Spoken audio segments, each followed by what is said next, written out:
নমস্কার। Ramakrishna TV YouTube চ্যানেলের পক্ষ থেকে সকল মা, বাবা, দাদু, দিদা, ঠাকুমা, ঠাকুর দাদা, দাদা, দিদি, ছোট ছোট ভাই বোনদের জানাই অনেক অনেক ভালোবাসা, প্রীতি ও আন্তরিক শুভেচ্ছা। সবাই ভালো আছেন, ভালো থাকবেন।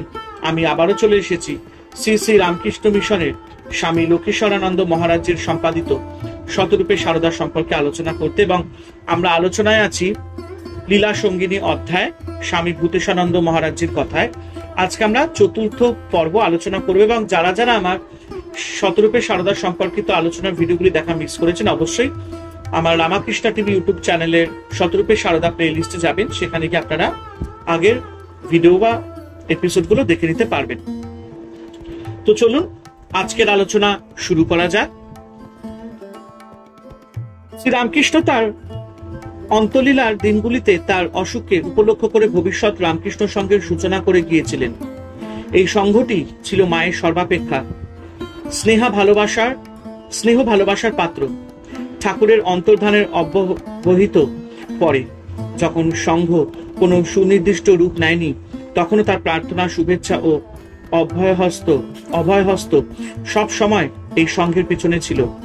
এই সংঘের আদর্শ যাতে অক্ষুণ্ণ থাকে, তার জন্য তার আগ্রহ এবং সস্নেহ তত্ত্বাবধান সঙ্গের সন্ন্যাসীরা বরাবরই উপলব্ধি করেছেন। ঠাকুর শ্রী রামকৃষ্ণের ভাবধারাবাহী এই সংঘের যথার্থই তিনি ছিলেন জননী। মঠ মিশনের সংঘ জননী রূপে তিনি বহু ক্ষেত্রে তার সিদ্ধান্ত বলেছেন, এবং সংঘ সর্বদা তা নতমস্তকে পালন করেছে। মা ছিলেন সংঘের হাইকোর্ট, তার কথাই ছিল শেষ কথা। তার বাণী বা নির্দেশ যেভাবেই আসুক না কেন, তা ছিল সংঘের সকলেরই শিরোধার্য। অথচ মা সাক্ষাৎভাবে এই সংঘের পরিচালনার কাজে কোনো হস্তক্ষেপ করতেন না। সন্তানরাই তাদের নিজেদের বুদ্ধির অনুসারে সংঘ চালাতেন, কিন্তু কোনখানে কি দরকার মা ঠিক জানতেন, এবং কোথাও ত্রুটি থাকলে সেই ত্রুটি সংশোধন করে দিতেন। এমন ভাষায় কথা বলতেন যে বুঝতে দিতেন না তিনিই সংঘের কাজ নিজে নিয়ন্ত্রিত করছেন। সংঘ সম্পর্কে মায়ের এই যে বিশেষ দায়িত্ববোধ, তার একমাত্র কারণ মা জানতেন এই সংঘকে আশ্রয় করে ঠাকুরের জগৎ কল্যাণ কার্য যুগ যুগ ধরে অনুষ্ঠিত হয়ে চলবে। তাই ঠাকুরের অবর্তমানে তারই প্রতিরূপ হিসেবে মা পরম মমতা ও স্নেহের বন্ধনে সংঘের সকলকে এক সূত্রে ধরে রেখেছিলেন। স্বামী অভেদানন্দ তাই লিখেছিলেন, স্নেহেন বধাসি মনহস্মি দিয়ম। ঠাকুর শ্রী রামকৃষ্ণ অবতারের একটি বিশেষ অবদান হলো নারীর মর্যাদাকে পুনঃ প্রতিষ্ঠা করা। স্বামীজি বলেছেন, সেই জন্যই রামকৃষ্ণ অবতারে স্ত্রী গুরু গ্রহণ, সেই জন্যই নারীভাব সাধন, সেই জন্যই মাতৃভাব প্রচার। বৈদিক যুগে ভারতবর্ষের নারীকে পুরুষের সমান মর্যাদা দেওয়া হতো, কিন্তু পৌরাণিক যুগ থেকে নারীকে আমরা অত্যন্ত হেয় করতে শুরু করেছি। স্ত্রী জাতির মধ্যে যে মহৎ কিছু থাকতে পারে এই লোকে কল্পনাও করতে পারত না। গত শতাব্দী পর্যন্ত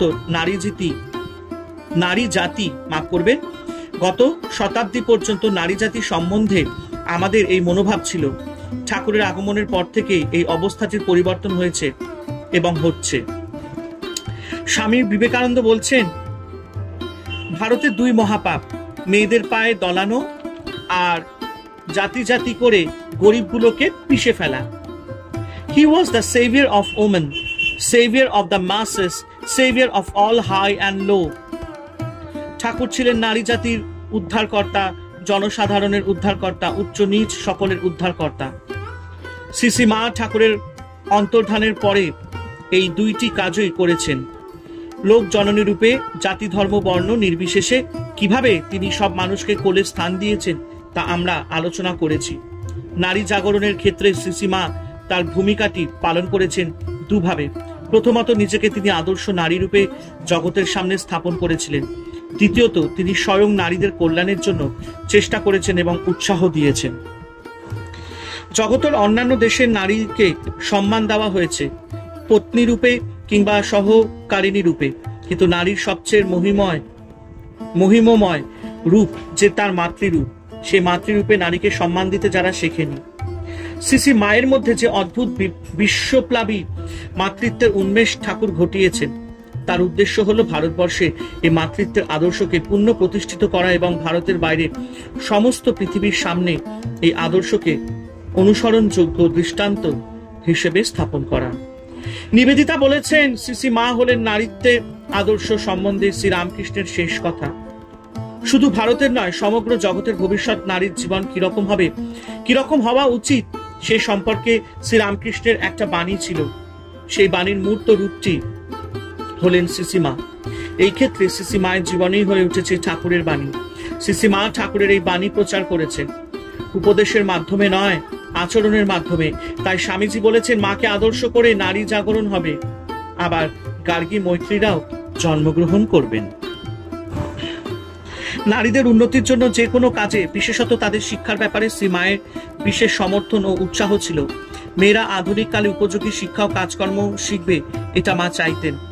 মাকু, রাধু প্রভৃতি ভাইজিদের তিনি স্কুলে পড়ার ব্যবস্থা করেছিলেন এবং তাদের উৎসাহ দিয়ে বলতেন, লেখাপড়া শিখলে, কাজকর্ম শিখলে নিজেরাও সুখে থাকবে, অপরকেও সুখে রাখতে পারবে, তাদের উপকার হবে। নিবেদিতার স্কুলের প্রতি মায়ের স্নেহদৃষ্টি বরাবর ছিল। নিবেদিতার স্কুলের প্রতি, মানে সিস্টার নিবেদিতার যে স্কুলটি করা হয়েছিল, সেই স্কুলের প্রতি মায়ের স্নেহদৃষ্টি বরাবর ছিল। সেখানে মেয়েদের পড়ানোর জন্য অনেক ভক্তকে তিনি উৎসাহ দিতেন। স্বামীজির স্বপ্ন ছিল, গঙ্গার পশ্চিম তীরে যেমন ত্যাগী সন্তানদের জন্য ঠাকুরের নামে রামকৃষ্ণ মঠ গড়ে উঠেছে, তেমনি গঙ্গার পূর্ব তীরে কোথাও ত্যাগী মেয়েদের জন্য মায়ের নামে একটি স্ত্রী মঠ গড়ে উঠবে, যে মঠ হবে গার্গী, মৈত্রী এবং তদপেক্ষা আরো উচ্চতর ভাবাপন্না নারীকুলের আকরস্বরূপ। মায়ের জীবী অবস্থায় এই স্বপ্নের রূপায়ণ না হলেও মা গৌরী মা প্রতিষ্ঠিত শারদেশ্বরী আশ্রম দেখে গিয়েছিলেন। গৌরী মাকে ঠাকুর বলেছিলেন, এদেশের মায়েদের বড় দুঃখ,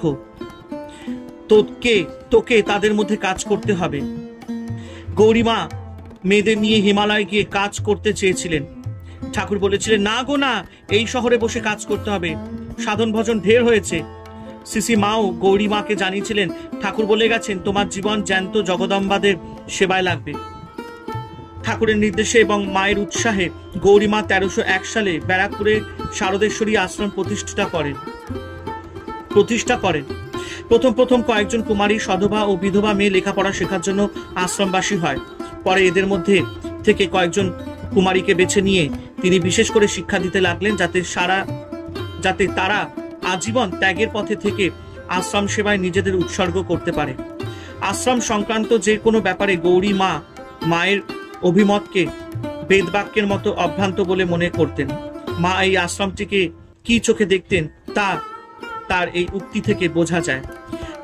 গৌরদাসের আশ্রমে সলতেটি পর্যন্ত যে উস্কে দেবে তার কেনা বৈকুণ্ঠ।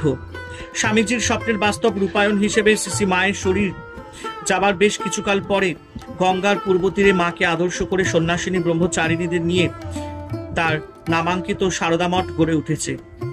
শ্রীরামকৃষ্ণ যে নারী জাগরণ ঘটাতে এসেছিলেন মাকে কেন্দ্র করে, এই স্ত্রী মঠের মাধ্যমে সে কাজ তিনি সূক্ষ্ম দেহে করে যাচ্ছেন এবং আরো বহুকাল করে যাবেন। দক্ষিণেশ্বরে মাকে ঠাকুর একদিন জিজ্ঞাসা করেছিলেন, তুমি কি আমায় সংসার পথে টেনে নিতে এসেছো? মা বিন্দুমাত্র ইতস্তত না করে উত্তর দিয়েছিলেন, না, আমি তোমাকে সংসার পথে কেন টানতে যাব? তোমার ইষ্টপথেই সাহায্য করতে এসেছি। এখানে ইষ্টপথ বলতে শুধু ঠাকুরের সাধনা বা সিদ্ধি নয়, যে উদ্দেশ্যে তার নরলীলা, তাতে সর্বতোভাবে তাকে সাহায্য করবেন, এই প্রতিশ্রুতি শ্রী মা দিয়েছিলেন। ঠাকুরের অপ্রকট হওয়ার পর সংঘ জননী ও লোক জননী রূপে মা যে ভূমিকা পালন করেছেন এবং জগতের নারী জাতির সামনে মাতৃভাবের যে সর্বোচ্চ আদর্শ রেখে গেছেন, তা আসলে ওই প্রতিশ্রুতির রূপায়ণ। ঠাকুর শ্রী রামকৃষ্ণ এবং সারদা দেবী এই দুটি জীবনকে সর্বদা পরস্পরের ঘনিষ্ঠ সম্বন্ধ রূপে আমাদের দেখতে হবে। অগ্নি এবং তার দাহিকা শক্তির মতো তারা পরস্পর থেকে অভিন্ন। মাকে বাদ দিয়ে ঠাকুরের জীবন অসম্পূর্ণ, আর ঠাকুরকে বাদ দিয়ে মায়ের জীবনের কোনো অংশই নেই। ঠিক কথাই বলেছেন, মাকে বাদ দিয়ে ঠাকুরের জীবন অসম্পূর্ণ, আর ঠাকুরকে বাদ দিয়ে মায়ের জীবনেও কোনো অংশ নেই।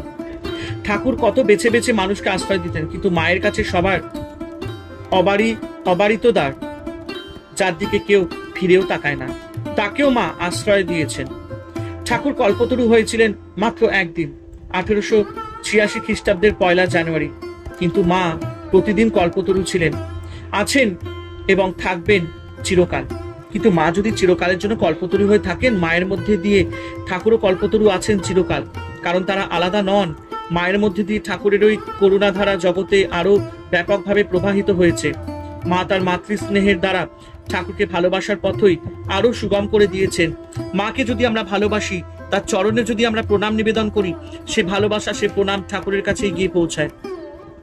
মায়ের মাতৃলীলা যদি অনুধ্যান করি, তার দ্বারা ঠাকুরের লীলাই আরো গভীরভাবে বোঝা যায়, কারণ মা ঠাকুরের অপর রূপ।